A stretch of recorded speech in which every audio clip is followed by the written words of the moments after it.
Utah wilderness, 8,000 feet above sea level. You feel the bone-cutting wind as actors huddle around fires, beards crusted with ice, living like actual frontiersmen for months. The mountain was unforgiving, but it was nothing compared to what life had in store for them afterward. Decades later, some found fortune, others faced tragedy, and one discovery will shock you. We're about to uncover the real survival story. What happened when the cameras stopped rolling? Number 1, we have Robert Redford, who nearly died becoming Jeremiah Johnson at age 36. And what happened next changed Hollywood forever. When Redford stepped into Jeremiah's boots in 1971, he committed completely to the role. The transformation was astonishing. He lost 15 pounds of city weight, grew a chest-length beard over months, and insisted on learning actual survival skills from local mountain men. Studio executives begged him to use stunt doubles for the more dangerous scenes, but Redford refused. "If Jeremiah did it, I'm doing it," he reportedly told director Sidney Pollack. That dedication nearly cost him his life on day 1. While filming at Mono Lake, Redford's canoe capsized in the frigid waters. Weighed down by period-accurate fur-trapping gear, he barely made it to shore before hypothermia set in. But he was back filming the next day. What the crew didn't know was that he'd suffered broken ribs in the accident, an injury he hid for weeks to avoid production delays. After Jeremiah Johnson, Redford's career trajectory changed dramatically. He leveraged his wilderness experience into becoming Hollywood's most powerful actor-director combination. The isolation he experienced in those mountains directly influenced his founding of the Sundance Film Festival in 1978, creating a space for independent filmmakers outside the studio system. On a personal level, Redford remained married to his high school sweetheart Lola for 27 years after filming, before they divorced in 1985. Today, at age 90, Redford is still actively directing, though rarely appearing on screen. He's remarried to artist Sybil Zaggers and has amassed a fortune of approximately $200 million.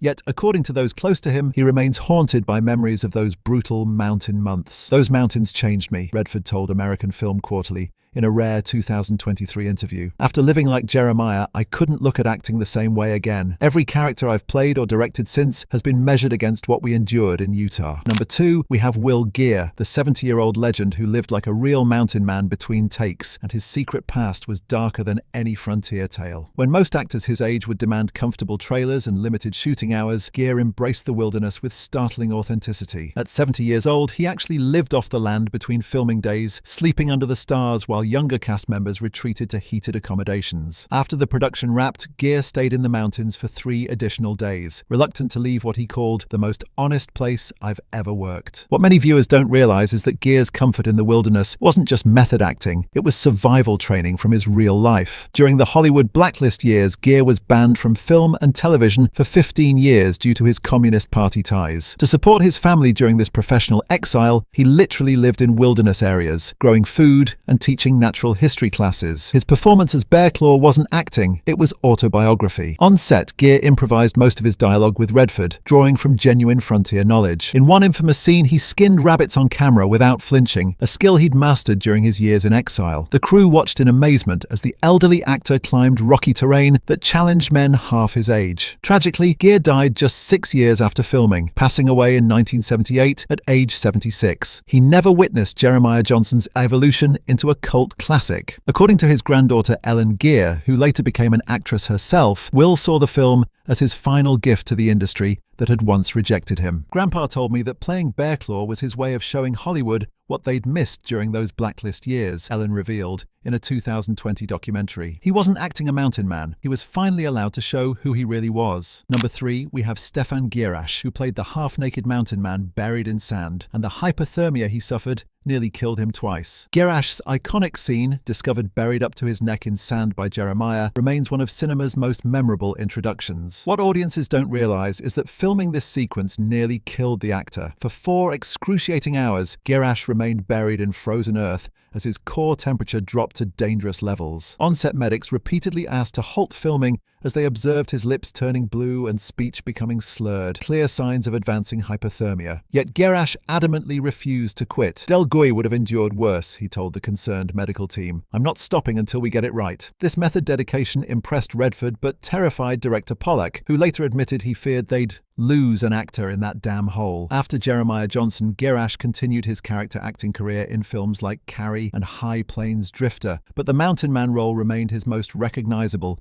despite minimal screen time. Behind the scenes, colleagues reported that Geer battled alcoholism for years following production, often speaking of feeling cursed by the cold during late-night conversations. Something about that burial scene changed him, recalled co-star Matt Clark in a 1990 interview. He'd wake up shivering in hotel rooms, even on hot summer nights, said he could still feel the mountain sand around his neck. Geer passed away in 2014 at age 85. According to family members, he never stopped talking about those frozen Utah mountains, describing his experience as the most alive I ever felt, even while nearly dying. Number 4, we have Alan Ann McClary, the Broadway legend, who played the traumatized settler woman, and her real-life trauma was far worse than fiction. McClary's journey from Broadway star to the harsh Utah wilderness represented a dramatic career shift. At 49, the Tony-nominated actress left the comfortable theater world for what would become the most physically and emotionally challenging role of her career. Her portrayal of the unnamed crazy woman, a settler driven to madness after witnessing her family's massacre, required a psychological depth few actors could deliver. What audiences didn't know was that McClary drew from devastating personal experience for the role. She had lost her first husband in World War II, a grief she had buried for decades before the Jeremiah Johnson script forced her to confront it. Cast members reported that she frequently stayed in character between takes, wandering the perimeter of the set,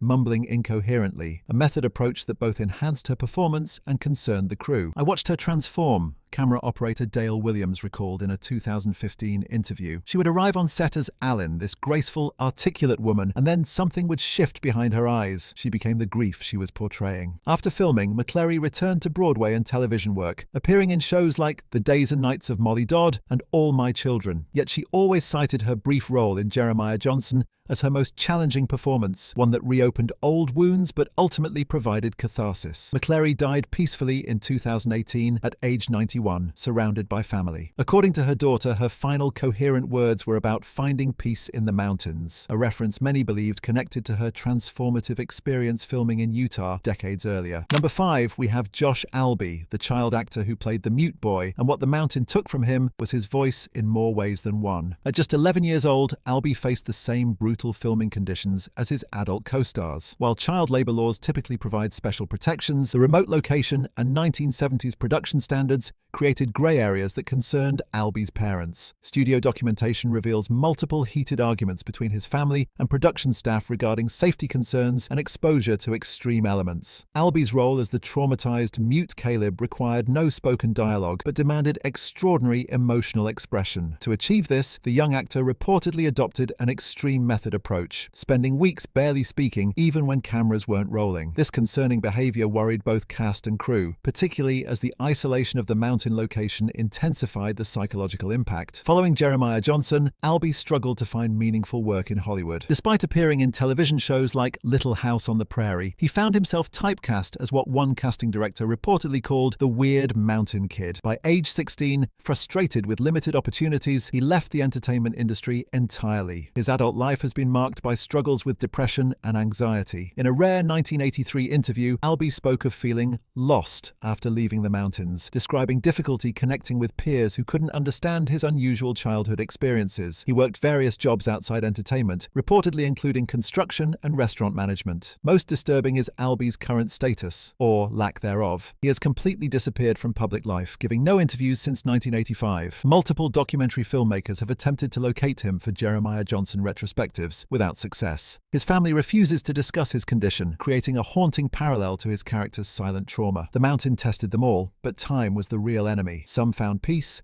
others found only ghosts. Jeremiah Johnson may have survived the wilderness, but not everyone who brought him to life could survive what came after. The Utah peaks took their toll in ways that lasted decades, proving that some roles follow you home and never let you go.